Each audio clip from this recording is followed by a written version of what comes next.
asande ne ho nti omo ka bibia na ngofo Nkwasiafuɔ nko a nti onyoma ase te so omo dia ne se enyo na omo ka che papa no enya papa ne ka ne nya kra eyesa se ade no omo anim se wenye se ka che oluma se. Welcome to the Political Round with me, the voice writer on Ghana SMTV. Please like, comment, subscribe, share, turn on the notification so that anytime videos of this nature are uploaded, you'll be notified. Lead the beer when young Kofu, opening young Sanchan, who call Befini. Share no more abroad now, they are Union. But I don't know a hybrid chain, Nipa surrounding now. But Ken, I bring him here. Ken is a very smart man. Who person who's a Ken? A smart guy, and then international without the questions, and then international, just say, no.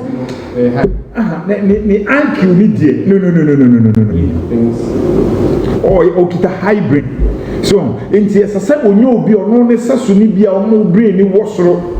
Asande ne hunti omo ka bibia na ngofo Nkwasiafuɔ nko a nti onyoma ase te so omo dia ne se enyo na omo ka che papa no enya papa ne ka ne nya kra eyesa se ade no omo anim se wenye se ka che oluma se wenye de bi omo ntimi na ade am wasam no na de bi omo dia se de bi omo keka nkofo ho nsam na chi de bia te se Nkwasiafuɔ nko a ene omo di what kind of nonsense is that me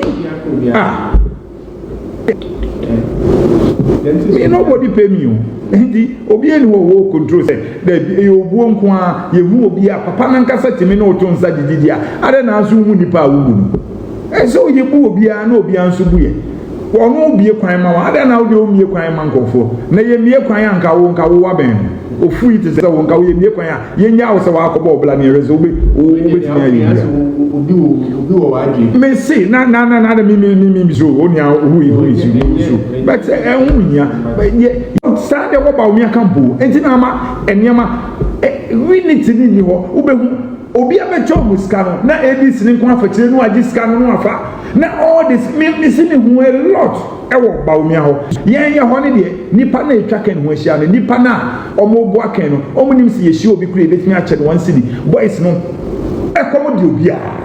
that's it. Oh, omo send your papa ni hu ni po timi ye no omo ni yo omo dia ya report Nkwasiafuɔ what kind of nonsense is that? I feel omo PDB so you are trying to be because omo around they are not in financial some here the boys omo just so musica and omo musica so because of that they are trying to now this kind of Nkwasiafuɔ ye niam na wo ye ho say as a who is you oh yeah scanning to me by weekend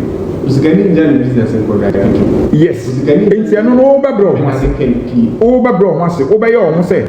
hwe kan ne hia nipa onye ye ne hia no omo ne hia nipa ne nipa campaign ama no waba beye take position no enti ona obi asoma asab ka so obesom Ghana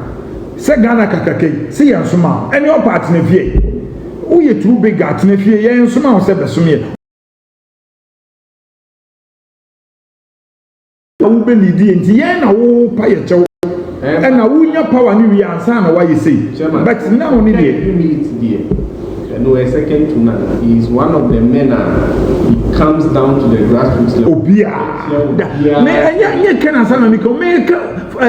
fallacy for na e wono ho na ye nyina ne nam no mo ye me sesa ne man na e ko so ba omi camp na ma ba omi camp aye sa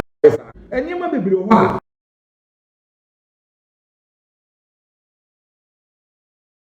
eniema bebre ho a enti se wo ben kan na nyoma bi wo bi so chempe na ombo afu na we no hu ani bubefu na we no hu ani bubefu sa na tie wo ba chairman me se ne ye kan go for de nka hwan de ne when you know what into account at the end of the day you are hitting the full fees so I think say CCR if you are better say assessment now we try but we try yet there's a lot going on backbiting me see yes me ma ko ba o mi account every institution as ni hunia ma bebre mi edin kan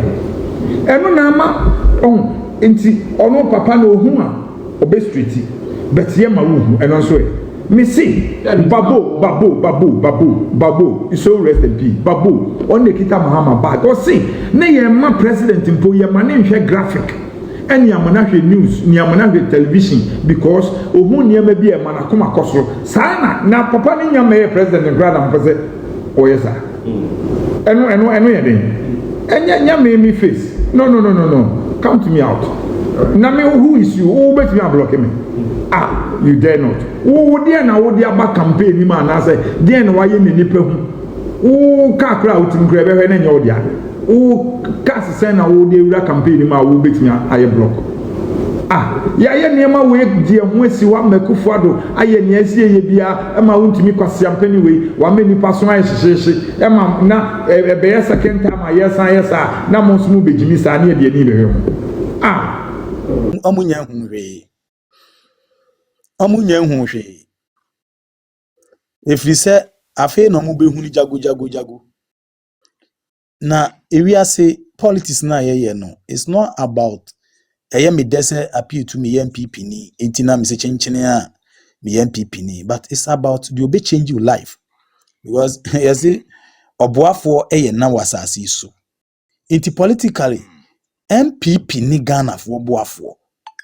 and Ghana for oboafo no se be eba enkonko ye nkramfo nko ana se wasafo nko a MPP bua oboa me bika obia enna oboafo so ya na oboafo mu boafo voice mbacho wati ase enti se uwo hohoi na wonto abema MPP na ukonya di onyankopon asra ne ngo na odi nyansa ne nimdie ne mpuntu afa ne so de brem hohoi dia sabi obi enu ochirifo asempako na nkama so ne mutwe na maka kire nse papai die wo abeyi a wamma hohoi ya ye han to the whole voter region and for that matter oti region ye pese e ma woto aso na esanhye ada MPC anase ada constituency nkran se enye se bia ye se bio votarians de bia to abama obi o ye ndisi ni nkoa na emomu no sa wonso utimi sesa wonsa no na se MPP ni bi a wogina brani ebe ye MP won peso aso wonso development no se hye wayi ye fence efiti kwame nkruma mleso akoka ye fence baby okowale obe ye fence example Egypt sa kwaka Egypt kura ebetimi atwe abama aba ukroma na se wonpesu yaso ndinka ebeka mi bi se monye shining example ema the whole voter region na nkenye competition because nam say bi omudi omfam se bi omudi munyagbele mani nkruma na se bi nkruma tankora ma mutimi didi akwele yi dade cement no da bi ombebu mukwasea omuba no mo ye de ba ye ne mu anya de ombeto MPB ko gina ba bi se yom de mo magi no mo magbele mape agro nagu obia didi ame akoda omo mpehwe enye sa na politics ne epe no na ohwe ya wura amagu enipa ofom adwumam